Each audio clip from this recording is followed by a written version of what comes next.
Breaking news చూస్తున్నాం. Telangana speaker గడ్డం ప్రసాద్ కు సుప్రీంకోర్టు నోటీసులు ఇచ్చింది. ఎమ్మెల్యేల ఫిరాయింపు కేసులో స్పీకర్ కి సుప్రీంకోర్టు నోటీసులు ఇచ్చింది.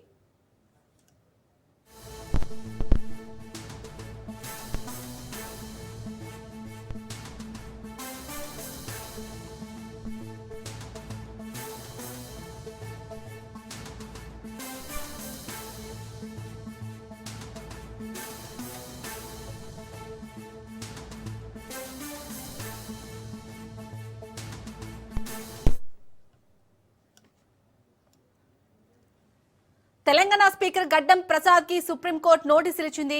ఎమ్మెల్యేల ఫిరాయింపు కేసులో స్పీకర్ కి సుప్రీంకోర్టు నోటీసులు ఇచ్చింది. తదుపరి విచారణ ఫిబ్రవరి 6కు వాయిదా వేసింది.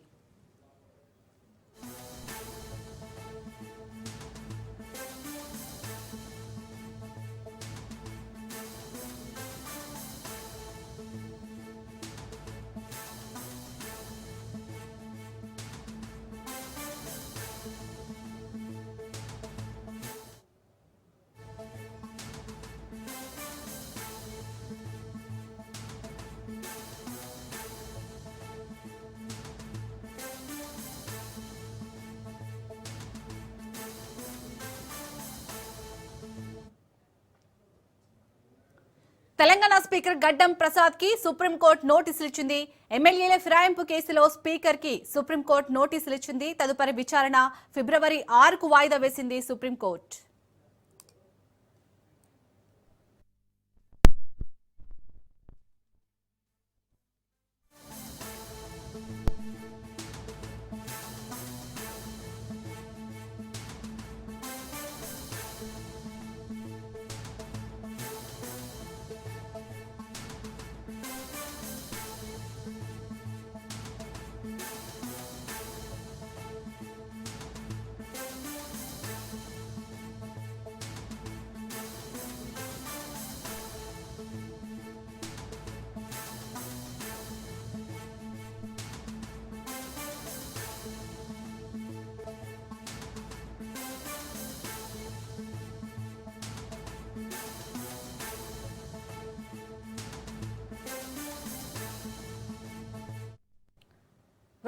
ఎమ్మెల్యేల ఫిరాయింపు కేసులో అయితే స్పీకర్ గడ్డం ప్రసాద్ కి సుప్రీంకోర్టు నోటీసులు ఇచ్చింది. దీనికి సంబంధించి పూర్తి డీటెయిల్స్ ని మా ప్రతినిధి రాజు అందిస్తారు. రాజు, అనర్హత పిటిషన్ కు సంబంధించి తాజాగా స్పీకర్ గడ్డం ప్రసాద్ కుమార్ కు సుప్రీంకోర్టు నోటీసులు జారీ చేయడం జరిగింది. దీనికి సంబంధించి మనం చూసుకున్నట్టయితే ఇప్పటికే ఒకవైపు ఇటు సుప్రీంకోర్టులో ఈ కేసుకు సంబంధించి ఇటు బీఆర్ఎస్ పార్టీ ఇప్పటికే దీనిపై న్యాయ పోరాటం చేస్తా ఉన్నాము, ఖచ్చితంగా వారిపై అనర్హత వేటు వేయాలని చెప్పి ఇటు బీఆర్ఎస్ పార్టీ చెప్తా ఉంది. అయితే దీనికి సంబంధించి తాజాగా ఇటీవల బీజేపీ రాష్ట్ర ఏదైతే బీజేఎల్పీగా ఉన్నటువంటి నేత ఎలియట్ మహేశ్వర్ రెడ్డి కూడా సుప్రీంకోర్టును ఆశ్రయించడం జరిగింది.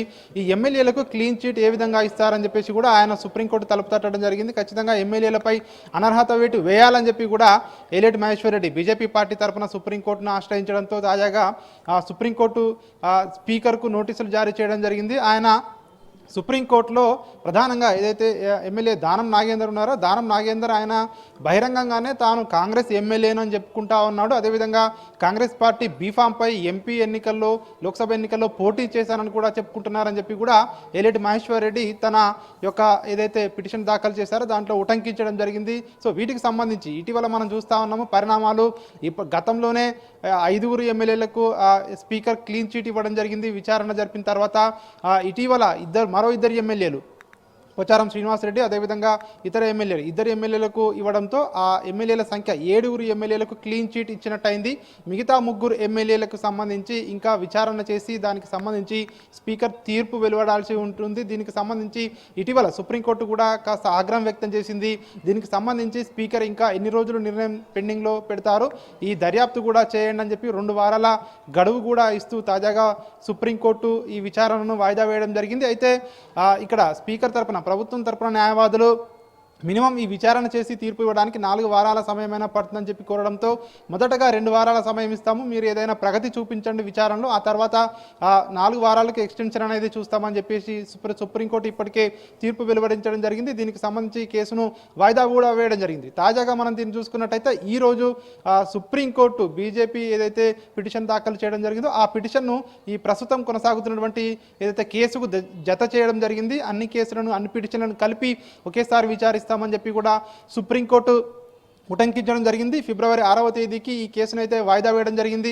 సో ఇప్పటికే ప్రస్తుతం ఇంకా ముగ్గురు ఎమ్మెల్యేలకు సంబంధించి స్పీకర్ ఎట్లాంటి నిర్ణయం తీసుకోలేదు. ఇందులో Khairatabad MLA Danam Nagender, station Ghanpur MLA Kadiyam Srihari, అదేవిధంగా జగిత్యాల ఎమ్మెల్యే సంజయ్, ఈ ముగ్గురు ఎమ్మెల్యేలకు సంబంధించి ఇంకా దర్యాప్తు ఏదైతే విచారణ కానివచ్చు, అదేవిధంగా స్పీకర్ నిర్ణయం కావచ్చు ఇంకా పెండింగ్లోనే ఉంది. సో వీటికి సంబంధించి స్పీకర్ ఎట్లాంటి నిర్ణయం తీసుకోబోతా ఉన్నారనేది ఒకవైపు రాజకీయ వర్గాల్లో ఉత్కంఠ కొనసాగుతున్న ఈ నేపథ్యంలోనే తాజాగా ఏదైతే బీజేపీ దాఖలు చేసినటువంటి ఈ పిటిషన్పై సుప్రీంకోర్టు కూడా స్పీకర్కు నోటీసులు తాజాగా ఇవ్వడంతో ప్రస్తుతం అయితే రాష్ట్ర రాజకీయాల్లో ఇదైతే హాట్ వ్యవహారంగా కొనసాగుతున్న పరిస్థితి కనిపిస్తూ ఉంది. Shalini. Right, thank you Raju.